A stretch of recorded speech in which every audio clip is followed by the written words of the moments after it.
الحمد للہ رب العالمین.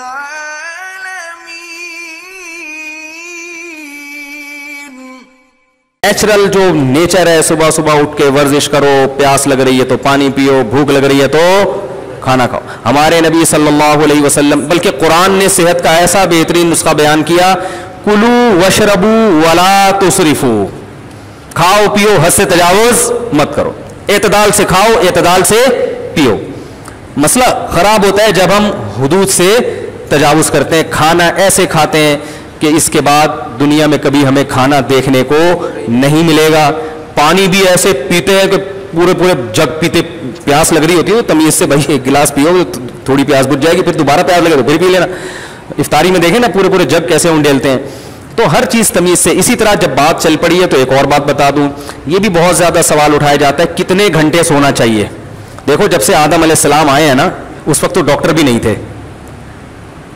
سونا، کھانا پینا یہ سب کیا ہے؟ نیچرل ہے یا نہیں ہے؟ تو جو چیزیں انسان کے لیے انتہائی ضروری ہیں وہ فطرت نے انسان کو خود سے سکھا دی ہیں، وہ ڈاکٹروں کی تحقیق پہ بولو نا نہیں رکھی. سونا انسان کی بنیادی ضرورت ہے. کتنا سونا ہے یہ آپ کی باڈی آپ کو خود بتائے گی. ڈاکٹر دیکھو کتنا کھانا یہ باڈی بتاتی ہے نا. اب کوئی آدمی آگے پوچھے حکیم صاحب مجھے کتنی روٹیاں کھانی چاہیے، حکیم بولے گا بھائی تجھے ایک روٹی کی بھوک ہے تو ایک روٹی کھا، تیرا 4 روٹیوں سے پیٹ نہیں بھرتا تو 4 روٹیاں کھا. تو ہر آدمی کی صحت کے حساب سے الگ ہے نا. اس لیے آج کیا ہم نے دیکھا ہے سب کی زبانوں پہ 8 گھنٹے سونا صحت کے لیے انتہائی ضروری، 8 گھنٹے سونا صحت کے لیے پوستی بن چکے ہیں لوگ. پوری قوم تمیز سے سو رہی ہے، حالانکہ 8 گھنٹے بہت ہے، بالکل ضروری نہیں ہے 8 گھنٹے صحت کے لیے. تجربہ کر کے دیکھ لیں آپ کی نیند کتنی ہونی چاہیے.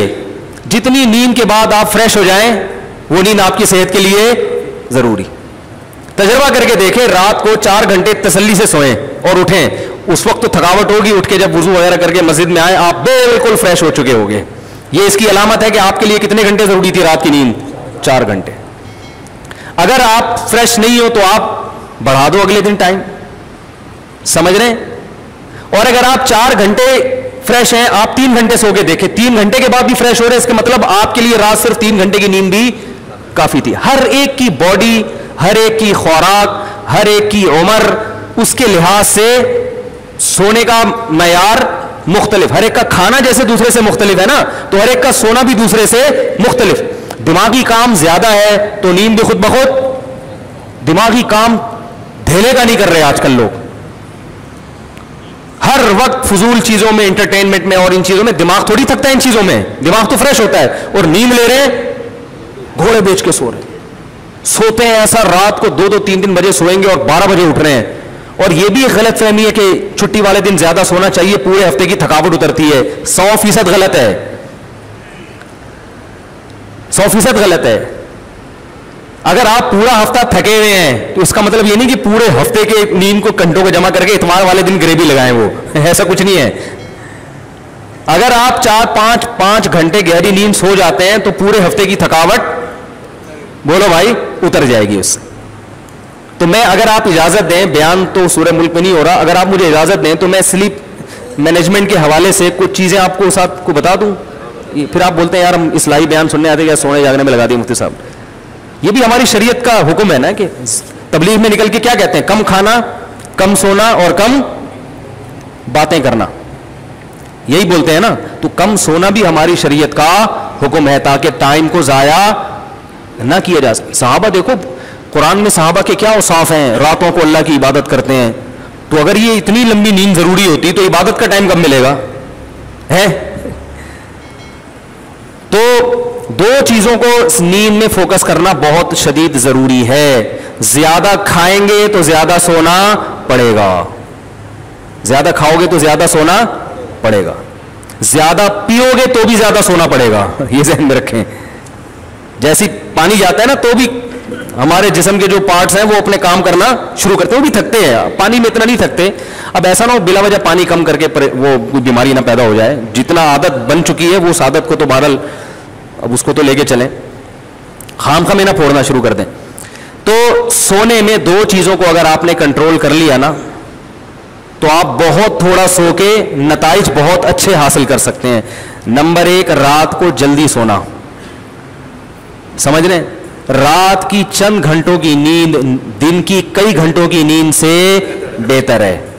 دوسری بات, دن میں قیلولہ لازمی کرنا ہے دوپہر کھانے کے بعد, ایسی کی تیسی. سمجھ رہے ہو؟ زمین آسمان ادھر سے ادھر ہو جائے, جب آپ نے لنچ کیا دنیا میں کسی کا باپ بھی آپ کو سونے سے نہیں روک سکتا. سمجھ رہے ہو؟ یہ اتنا ضروری ہے صحت کے لیے دوپہر کا سونا. جن کے مریض بن جاتے ہیں, وہ بیمار ہو جاتے ہیں. جتنے حکیم میں نے دیکھے نا 90 99 سال کے, سب دوپہر کھانے کے بعد سوتے ہیں. نبی صلی اللہ علیہ وسلم نے فرمایا قیلوا فإن الشیطان لا تقیل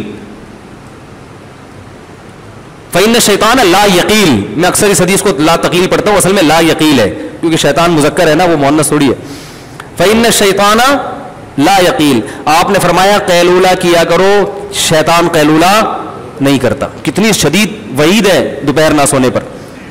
تو دوپہر آدھا گھنٹہ 1 گھنٹہ لازمی آرام کریں, چاہے نیند آئے یا نہ آئے. اور پھر رات کو جلدی سو کے جلدی اڑ جائیں. رات کو آپ جلدی سوئیں پھر جلدی اڑ جائیں. جتنا جلدی سوئیں گے پھر جو ہے نا جلدی اٹھ کے دیکھیں کہ میں فریش ہوں کہ نہیں ہوں. اگر آپ فریش ہیں تو اگلے دن تھوڑی نیند اور کم کریں کہ یار ہو سکتا ہے اس سے کم میں فریش ہو جاؤں. میں 5 گھنٹے سو کے آپ کو محسوس ہوا میں فریش ہوں تو اگلے دن 4 گھنٹے کر دیں, ہو سکتا ہے 4 گھنٹے بھی فریش ہوں. آپ خام خام میں سوتو خان بنے ہوئے ہیں اور آپ کو لیے 3-4 گھنٹے کی نیند کافی ہو. بعض لوگوں کی صحت اچھی ہوتی ہے, ان کو 3-4 گھنٹے کی نیند بہت ہوتی ہے ان کے لیے. تو ایسے نیند کو آہستہ آہستہ کم کرتے ایک مقام ایسا آئے گا آپ کو پتا چل جائے گا بھائی بلا وجہ میں 6-8 گھنٹے سو رہا تھا, میں تو اتنی سی دیر سو کے بھی کیا ہو جاتا ہوں, فریش ہو جاتا ہوں.